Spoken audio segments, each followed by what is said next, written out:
ফার্স্টে আমি 2 টুকরো দারচিনি আর কিছু গোলমরিচ, লং, এলাচ গুলি আমি একটু ভেজে গুঁড়ো করি।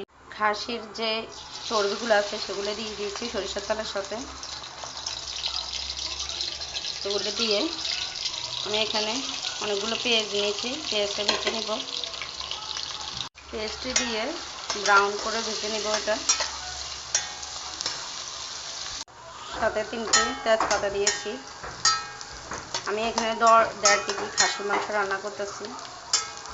যে পেঁয়াজগুলো একটু নরম হয়ে আসছে, এলাচি দারচিনি গুঁড়োগুলো আমি সাথে দিয়ে দিচ্ছি পেঁয়াজের সাথে, যেগুলো আমি আগে প্রথমে ভেজে নিয়েছিলাম। আর একটু চিকন চিকন করে পেঁয়াজগুলো কেটে নেবেন। আর এখানে আমি মাংসগুলো মিডিয়াম সাইজের করে একটু কেটে নিয়েছি। খাসিটা হয়ে গেছে। এখানে আমি আদা রসুন বাটা দিয়ে দিয়েছি। পেঁয়াজের সাথে একটু মিশিয়ে নেব।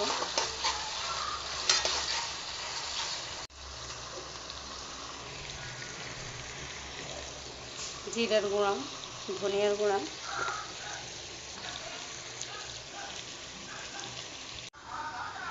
সাথে একটা পানি দিয়ে নিয়েছি।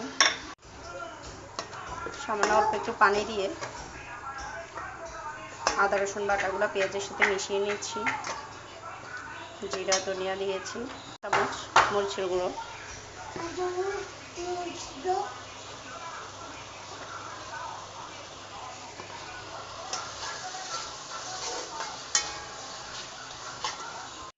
হলুদের গুঁড়ো,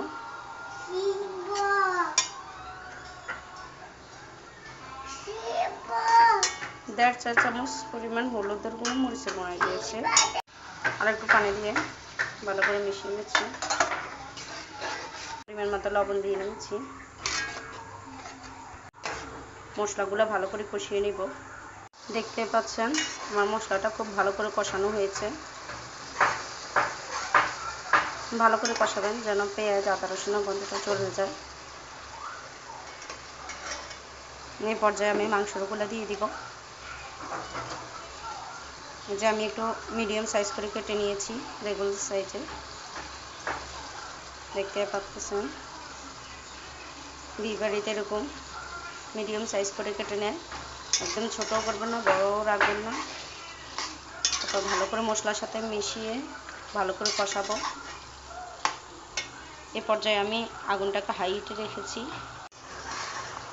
মশলার মধ্যে আমি মাংসগুলো দিয়ে দিয়েছি। ভালো করে নেড়ে ছেড়ে কষিয়ে নেব। একদম ভালো করে কষাবো। হাই হিটে রেখে কষাবেন। মাংস থেকে পানি বের হয়ে ভালো করে কষানো হলে উপরে তেল ভেসে উঠবে। তখন এই পর্যায়ে বুঝবেন যে কষানো হয়ে গেছে।